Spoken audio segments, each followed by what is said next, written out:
You're listening to M-PACT Bound, the official podcast for the M-PACT Trade Show, brought to you by the Modern Welding Company of Owensboro. Well, welcome to M-PACT Bound, the podcast of the Midwest Petroleum and Convenience Trade Show, coming to Indianapolis this April 14th through the 16th at the Indiana Convention Center. And in the studio with me today, I have Linda Lisanti, who's the editor-in-chief of Convenience Store News. I'm your host, Brian Clark, and she is going to be moderating a session called C-Store Leadership for Independent Operators coming up at the M-PACT Trade Show on Wednesday, April 15th at 9 a.m. Welcome, Linda. Glad to have you with us. Thank you, Brian. Glad to be here. Well, you are a true veteran of the industry here as one of the most experienced and knowledgeable editors in the C-Store industry. As the editor-in-chief of CS News' editorial team, you lead their group and oversee content development across all of CS News print and digital properties. And you've been with them for 20 years or a 20-year tenure in the industry, covering virtually every major product category and major retail company in the industry. So we are indeed excited to have you coming to lead a session. And this is going to be a really cool session, right? Because it's featuring some of the winners from last year's premier Independent Operators Awards that you all presented. So we're glad to have those with us at M-PACT this year. We're going to talk a little bit about that group that's going to be featured that you're going to be interviewing. But tell us a little bit about your session, Linda, from your perspective as the editor-in-chief of CS News. What trends or innovations are you seeing independents lean into that larger chains might not be as quick to adopt? Yeah.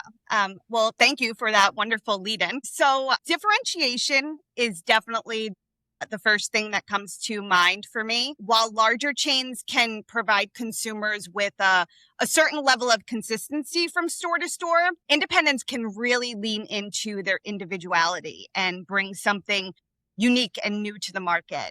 One standout example of this is Roasters Market, which was one of our Outstanding Independence Awards winners last year. And what's really cool about this two-store chain is that it combines barista-crafted coffee and rotisserie prepared foods, hence the Roasters Market name. I love that play. And then the second trend I would say I see independents leaning into is their closeness to the community and those high quality customer connections that they're able to cultivate.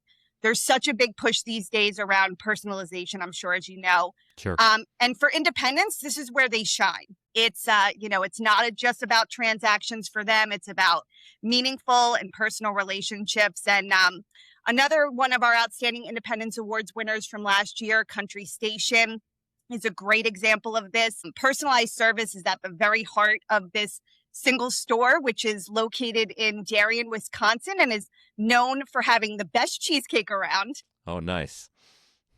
So, Country Station's nominator told us that it is, quote, a beloved and indispensable part of the local landscape. And as a result, it's built a really loyal customer base. And that's what all C-Store operators are after today, right? Absolutely. I mean, that differentiation, that opportunity to stand out from the crowd and to build that loyal base. Absolutely. So obviously you spend a lot of time covering the convenience store retail landscape. I mean, we're a very broad industry with lots of different dimensions to it. What excites you the most about where independent C-stores are headed in the next few years?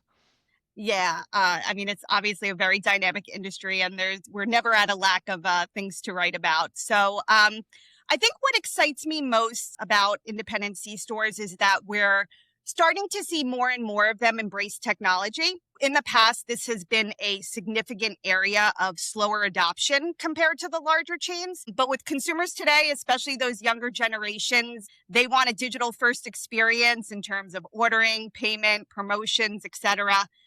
So we're seeing independents invest in technology more than ever before. Convenience Store News, we do a State of the Small Operators study every year. And one stat that I think is really indicative of this shift is the percentage of small operators who have a mobile app. So in our 2024 study, only 8% of respondents with a loyalty program said they had an app. In our 2025 study, that number jumped to a whopping 52%. So huge, boost there. So as I mentioned before, with small operators leaning into that differentiation, and leaning into those meaningful and personal customer relationships, I think technology is only going to add to those strengths. So I'm definitely bullish on the future of independent C-stores. So I guess to that point, you all really innovated last year with launching the Outstanding Independent Awards. What inspired you all to do that? And how was the inaugural awards received? Did you see a large turnout then for this year's 2026 award nominations? Yeah, so Convenience Store News has long been doing its part to support the C-store industry, small operator community. I mentioned our annual State of the Small Operator study. We also include small operator focused content in every issue of our magazine. We have an entire small operator section of our website. We do a weekly small operator newsletter that's delivered to inboxes every Monday. And then this year, we also launched the Small Operator Academy, which is a free education hub that delivers new content bi-weekly that's specifically curated for this audience of single store owners and small chains. And so we are fully committed to providing small operators with the insights and support they need. But we also realized heading into 2025 that we wanted to shine a spotlight on the many independents out there that are making a big impact in the industry, despite their smaller size and their more limited resources. And so that's what inspired us to create the Outstanding Independence Awards. You asked about the inaugural awards. They got a great reception. We honored 20 operators. This year, the response was even stronger. We saw entries nearly double, and the quality of nominations this year was just really impressive. It was hard to choose our winners, but I'm happy to report that we're honoring 30 operators this year. We're really excited about that. And those awards will be announced pretty soon? Yes. So we will be announcing them to the industry first with an online story in April, and then they'll be featured with profiles in our April issue. Very good. So the timing of our show coming up on April 14th through the 16th will be some proximity to that announcement of the 26 winners. Absolutely. 30 winners this year. Yeah. Fantastic. Absolutely. Yeah. So, or the 2026 winners. 2026 30 winners in 2026. There you go. That's it. So for someone who might not be familiar with the awards, what qualities or achievements really set apart an outstanding independent operator? Yeah.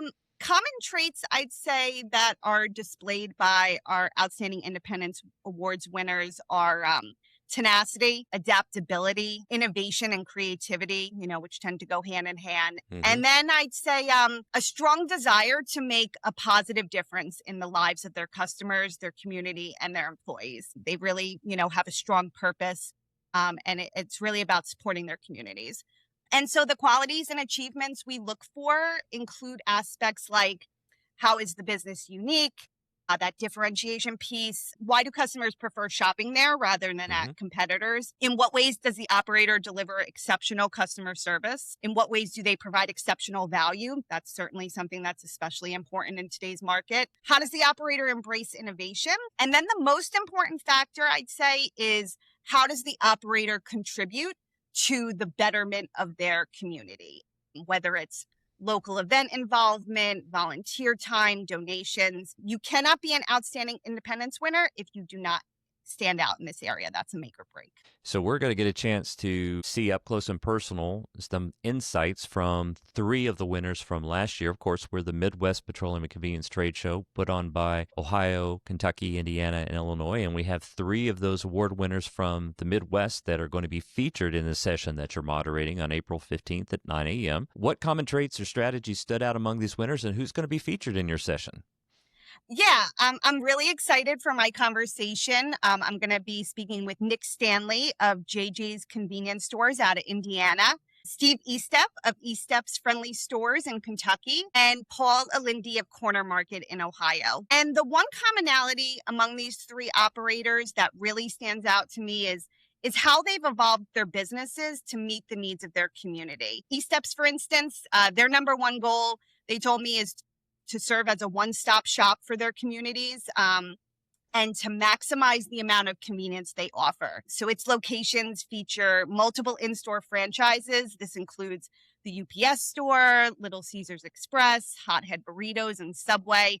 So you can ship your packages and get some food while you're there. At Corner Market, Paul purchased a neighboring property so that he could expand his store to its current 5,000 square foot size. Corner Market was actually one of the first to introduce food service into gas stations back in 1992 when it added a Subway into the store. And in September 2019, Paul added a drive-through, and that remains a really vital service for his community today. And then JJ's is a fourth generation family owned company, and they have expanded their offerings over the years to include a laundromat, 2 quick serve lube centers, a car wash, and a coffee shop in addition to its C-stores. So again, with that goal of fully meeting the needs of its community members. So I'm excited to talk with all of them during our M-PACT session and find out what's next for them. Well, I think you picked some great winners. I know Nick at JJ's excellent guy. And of course, Steve Estep is one of my members here in Kentucky. And I do go to their stores because it's near where I live, and they are great. So Great. I think you're going to have some really good panelists to speak to and talk about the perspectives of the independent operator and really what makes them stand out. Right? What are those things, that intentionality, that innovation, that connecting with the community that's so critically important to have success in the retail space? Absolutely. I'm really looking forward to the conversation. So just kind of as we wrap up here, why is it important for the broader industry to really take the time to recognize and celebrate the independent convenience store operators? You know, I think we often forget just how important independents are to the success of the overall industry. NACS just recently put out its annual store count report, and it showed that of the 151,975 C-stores that are currently in the U.S., 95,672 of them are owned by a company that has 10 or fewer stores. That's 63% of the industry's total store count. Mm-hmm. By comparison, the largest chains in our industry, those companies that operate 500 plus locations, they only account for 33,810 stores, or 22% of the total. So I don't think it's overstating it to say that the success of the convenience store industry rests on the shoulders of independents, and that's why we should celebrate them. I'm certainly proud that we at Convenience Store News are doing our part to give these unsung heroes some well-deserved attention. Oh, absolutely. I mean, we got to shine a light at our industry for the things that we're not only doing well, but the people who are doing it really well. And that's what your awards program does, and that's what you do with CS News to help keep us all informed and also to see those trends, to see what's evolving, and particularly as we talked about the trends and innovations that independents are leaning into and how they can stand out and continue to stay competitive and really reach their audiences, their customers, and their communities. So we're going to talk about that on April 15th at 9 a.m. at the M-PACT Trade Show. And Linda Lisanti, Editor-in-Chief, CS News, is going to be leading that session, C-Store Leadership for Independent Operators. And so we certainly encourage you to register to attend M-PACT at www.m-pact.org, because you can't come and hear it unless you're registered. So we will hope to see you there.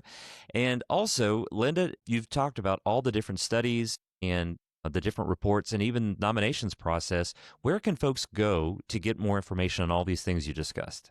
Yeah, all of these things are available on our website, which is www.csnews.com. Fantastic. Well, Linda, we're looking forward to seeing you there in Indy. It's going to be a great session. It's going to be a great show, and we appreciate very much your participation this year. Yeah, I'm super excited. Thank you for having me here today, and I hope to see everyone in April. For more information, visit m-pact.org.